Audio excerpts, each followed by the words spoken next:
मुझे लगता है बाहर कोई है। गोपाल ने दोनों बेटियों की बात सुनी और उनके पास आकर बैठ गया।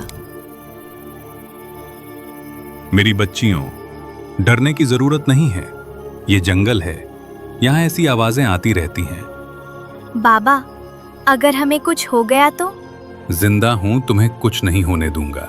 तुम्हारी माँ ने जाते समय मेरा हाथ पकड़कर कहा था कि हमारी बेटियों का ध्यान रखना। मैं अपना वादा आखिरी सांस तक निभाऊंगा। नीलम अपने पिता की बात सुनकर भावुक हो गई। बाबा, अब आपको अकेले सब कुछ नहीं संभालना पड़ेगा, हम भी आपका सहारा बनेंगे।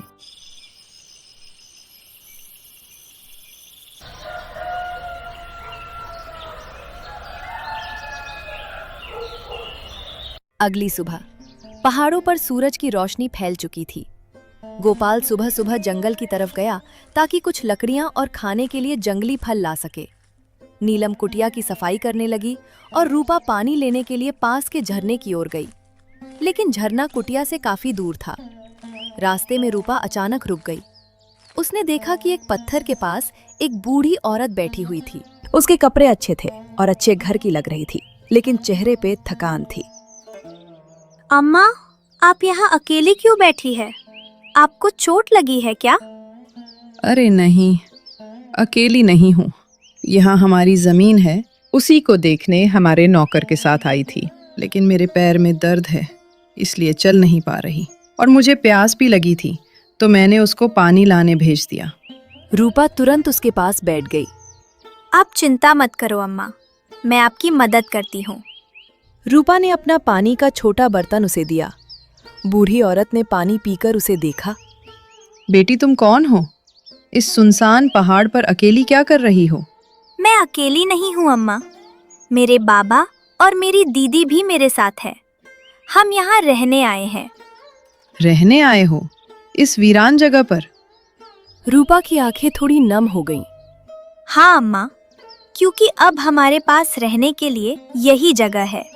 बूढ़ी औरत ने रूपा के चेहरे पर छुपा दर्द देख लिया। बेटी, लगता है तुम्हारी कहानी में बहुत दर्द छुपा है। रूपा कुछ बोल नहीं पाई। तभी दूर से नीलम की आवाज आई। रूपा, तुम कहाँ हो? रूपा ने पीछे मुड़कर देखा और वो बूढ़ी औरत से विदा लेकर चली आई, और उसे बिल्कुल नहीं पता था कि ये बूढ़ी औरत उनकी जिंदगी में एक नया मोड़ लेकर आने वाली है। रूपा घर पहुंची, लेकिन रूपा का ध्यान अभी भी उस बूढ़ी औरत की तरफ था जिससे वो झरने के पास मिली थी। वो बार बार उसी के बारे में सोच रही थी। क्या हुआ रूपा, यहाँ क्यों बैठी हैं? और तू वहां जंगल में क्या कर रही थी? और वो औरत कौन थी? मैंने झरने के पास जाकर तुझे आवाज भी लगाई थी, फिर मैं चली आई और तू अब आ रही हैं। दीदी, वो अम्मा अकेली थी, उनके पैर में दर्द था। मुझे नहीं पता वो अब ठीक होंगी या नहीं। रूपा, तुम हमेशा दूसरों के बारे में सोचती हो, अपना दुख भूलकर भी दूसरों की मदद करने लगती हो। दीदी, जब कोई परेशानी में होता है ना, तो मुझे लगता है कि उसकी मदद करनी चाहिए, क्योंकि हमें भी तो किसी के सहारे की जरूरत थी। गोपाल काम करके घर आया था और उसने दोनों बहनों की बातें सुन ली। उसकी आंखें भर आईं। मेरी बच्चियों, यही तो तुम्हारी सबसे बड़ी दौलत है। हमारे पास पैसे नहीं हैं, बड़ा घर नहीं है, लेकिन तुम्हारे दिल में इंसानियत है। बाबा, मैं बस यही चाहती हूँ कि रूपा हमेशा खुश रहे, उसे वो सब मिले जो हम नहीं दे पाए। कुछ दिन बीत गए। पहाड़ों की जिंदगी धीरे धीरे कठिन होते हुए भी चलने लगी थी। नीलम सुबह उठकर घर का काम करती, पानी भरकर लाती और फिर अपने पिता का हाथ बटाती। रूपा भी अब अपनी बहन की मदद करने लगी थी। एक दिन उसने देखा कि नीलम बहुत थक गई है। दीदी, क्या हुआ रूपा? मैं सोच रही थी कि अब मैं भी आपकी तरह काम में मदद करूंगी। मैं जंगल से लकड़ी ले आऊंगी, पानी भर लाऊंगी, ताकि आपका बोझ थोड़ा कम हो जाए। नहीं रूपा, तुम्हारा काम ये सब करना नहीं है। लेकिन दीदी, आप और बाबा इतना परेशान होते हो, मैं खाली बैठी रहती हूँ, मुझे अच्छा नहीं लगता। गोपाल भी वहां आ गया। रूपा बेटी, तुम खाली नहीं बैठती, तुम पढ़ाई करोगी। लेकिन बाबा, हमारे हालात तो आप देख रहे हो, घर चलाना मुश्किल है। मेरी पढ़ाई का खर्च कहाँ से आएगा?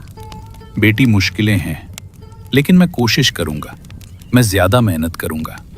बाबा, मैं समझती हूँ आप मेरे लिए सब कुछ करना चाहते हो, लेकिन मैं ये भी देख रही हूँ कि आप कितने थक गए हो। रूपा, हमारी परेशानी देखकर अपने सपने मत छोड़ना। दीदी, सपना तो मेरा भी है पढ़ने का, लेकिन अगर मेरी वजह से आप दोनों और परेशान होंगे तो? रूपा, तुम हमारी परेशानी नहीं हो, तुम हमारी उम्मीद हो। बेटी, तुम्हारी माँ का सपना था कि उसकी बेटियां पढ़ लिख कर अपने पैरों पर खड़ी हों। मैं अपनी आखिरी सांस तक कोशिश करूंगा कि तुम्हारा सपना पूरा हो। रूपा अपने पिता और बहन को देखती रही। उसकी आंखों में आंसू थे। कुछ देर बाद उसने धीरे से सिर हिला दिया। ठीक है बाबा, मैं पढ़ाई करूंगी। मैं वादा करती हूँ कि आपकी मेहनत बेकार नहीं जाने दूंगी। गोपाल ने अपनी बेटी को प्यार से देखने लगा।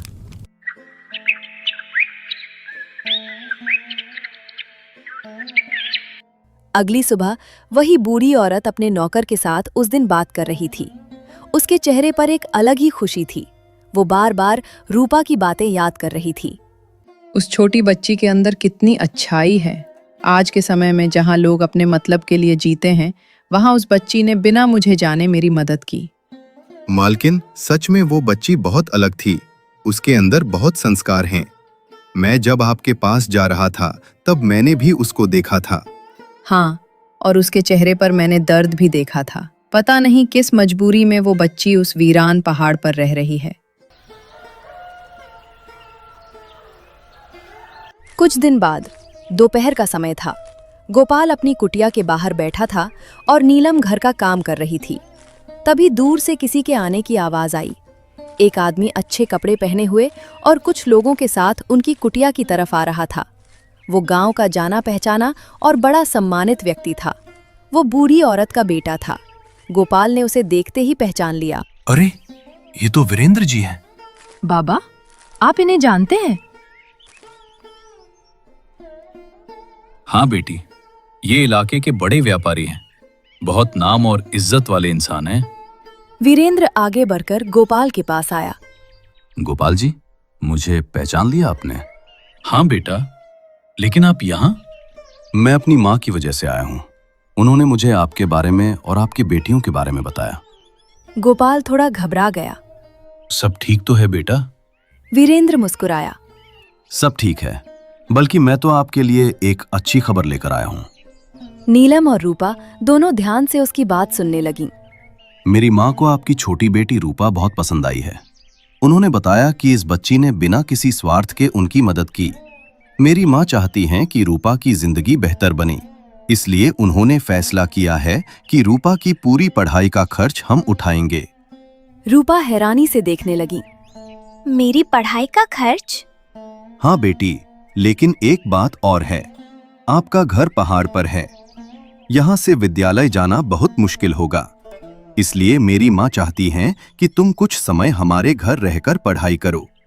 रूपा यह सुनकर चुप हो गई। उसकी आंखों में खुशी भी थी और डर भी। लेकिन मैं अपने बाबा और दीदी को छोड़कर कैसे रहूंगी? नीलम ने अपनी बहन की तरफ देखा।